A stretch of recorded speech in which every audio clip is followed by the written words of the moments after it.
are studying chapter number 3 of Geography, class 7. Let us continue the chapter. Let us study about the interior of the earth. In the previous video, we have already studied about the surface of the earth. In this video, we will be studying the interior of the earth. Interior of the earth जो है उसमें mainly 3 layers होती हैं. अभी 3 layers कौन सी हैं? Crust, mental and core. सबसे ऊपर वाली जो लेयर है उसको क्रस्ट कहा जाता है, उससे नीचे जो है वो मेंटल है और सबसे इनर जो लेयर है उसको कोर कहा जाता है. According to scientist the radius of the earth is 63570 kilometre. यानी एक डायग्राम से आपको समझते हैं. देखिए ये जो अर्थ है हमारी उसका इनर पार्ट जो सबसे सेंटर है उससे और ये जो सरफेस ऑफ द अर्थ है इसका ये जो रेडियस है वो है 6370 किलोमीटर. तो ये 6370 किलोमीटर में अलग अलग लेयर्स हैं. देखते हैं कौन कौन सी हैं. सबसे पहली लेयर जो मैंने आपको बताई वो है crust. Crust is about 0 to 100 kilometre. अब 0 to 100 किलोमीटर्स मैंने क्यों कहा है? Because on the surface of the earth there are plains, there are plateaus and there are mountains also. तो अलग अलग लैंडफॉर्म की जो हाइट है वो अलग अलग है, इसीलिए क्रस्ट की जो डेप्थ है दिस इज 0 to 100 किलोमीटर्स. अब नेक्स्ट जो लेयर है वो है mantle. Mantle layer is divided into 2 parts, upper mantle and lower mental.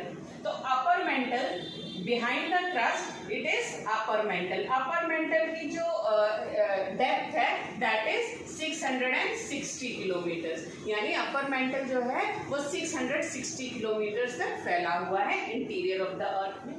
उसके बाद आता है लोअर मेंटल. अब लोअर मेंटल की जो डेप्थ है दैट इज 2240 किलोमीटर. यानी 2240 किलोमीटर तक लोअर मेंटल है. उसके बाद जो आती है layer the inner most layer of the earth is core. तो कोर जो है उसको भी 2 पार्ट्स में हमने डिवाइड किया. We have divided core in 2 parts, inner core and outer core. अब outer core behind the lower mantle the layer name is outer core. देखिए सबसे पहला ये क्रस्ट है, ये अपर मेंटल है, ये लोअर मेंटल है. This is outer core and this is inner core. तो आउटर कोर का जो डेप्थ है दैट इज 2200 किलोमीटर. यानी आउटर कोर जो है उसकी डेप्थ कितनी है? 2200 kilometre. And the inner most layer of the earth is inner core and it has the depth of 1250 kilometres. तो ये जो लेयर्स हैं क्रस्ट, मेंटल और कोर वो अलग अलग डेप्थ पर हैं और अलग अलग इनकी फॉर्म्स हैं. सबसे पहले है क्रस्ट, उसके बाद अपर मेंटल, फिर लोअर मेंटल, फिर outer core and inner core. Let us study these layers, 3 layers in detail also. The crust, सबसे पहली लेयर आउटर मोस्ट लेयर जो है हमने अभी डिस्कस किया, इट इज द क्रस्ट.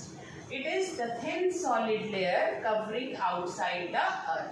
मैंने अभी आपको बताया था कि क्रस्ट की जो डेप्थ है वो 0 to 100 किलोमीटर हो सकती है, क्योंकि ये जो सॉलिड लेयर है जो हमारी ज़मीन है उस पर कहीं पर बहुत ऊंचाई भी है और कहीं पर गहराई भी है, डेप्थ भी है और हाइट भी है. इसी वजह से जो क्रस्ट की डेप्थ है उसको एवरेज हम लेते हैं, दिस इज 60 to 100 किलोमीटर. तो क्रस्ट की डेप्थ कितनी है एवरेज बेसिस पर? It is 60 to 100 kilometre. It is the outer most layer of the earth on which we live. Rocks in the crust region या crust layer is rich in sial. Sial, you have already studied about sial in 2nd chapter. Sial are the mixture of rocks which are rich in silica and aluminium. तो ये जो crust layer है वो mainly sedimentary rock से बनी है और sedimentary rocks के नीचे जो रॉक्स पाए जाते हैं that are rich in sial, that is silica and aluminium. This sial layer is very light in weight. It is the lighter most layer of the earth. तो क्रस्ट जो है सबसे ऊपरी सतह है जहाँ पर हम रहते हैं, on which we live. It is its average depth is 60 to 100 kilometre and the rocks are rich in sial. Let us discuss about the next layer called mantle. अब crust हम पढ़ चुके हैं. It is the outermost or the first layer of the interior of the earth.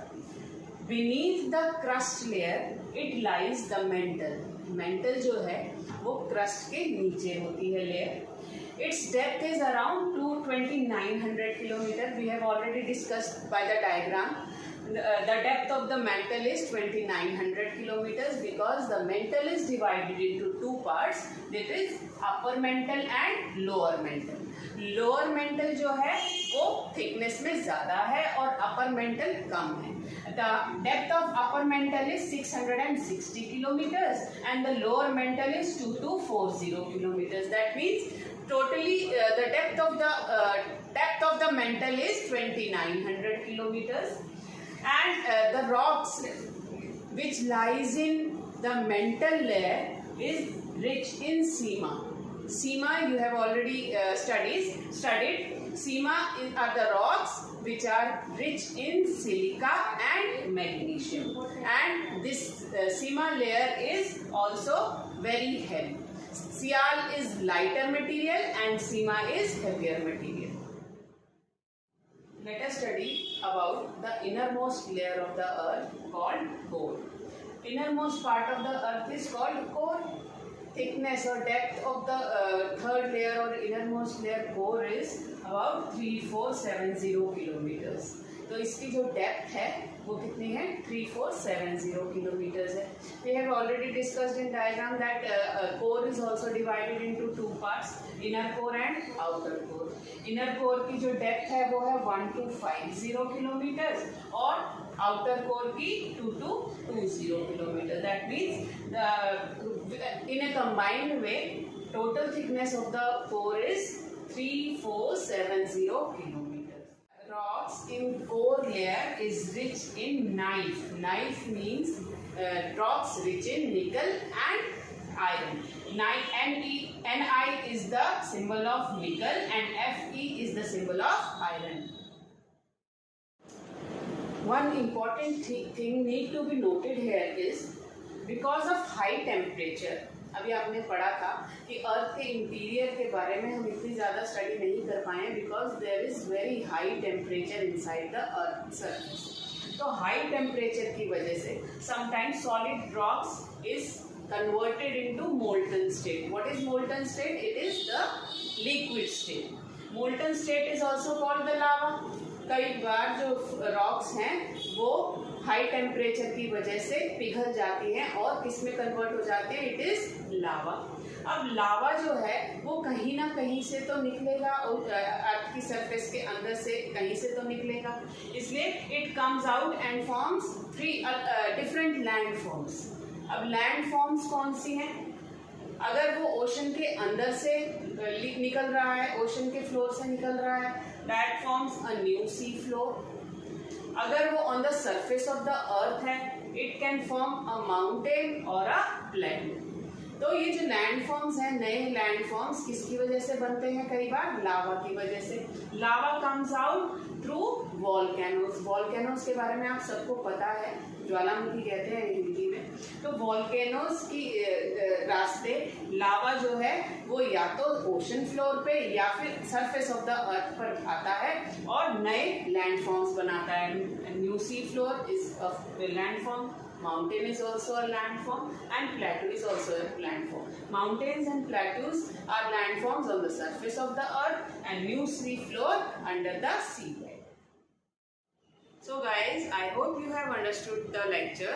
We will continue this chapter in our next video. Till then, bye bye.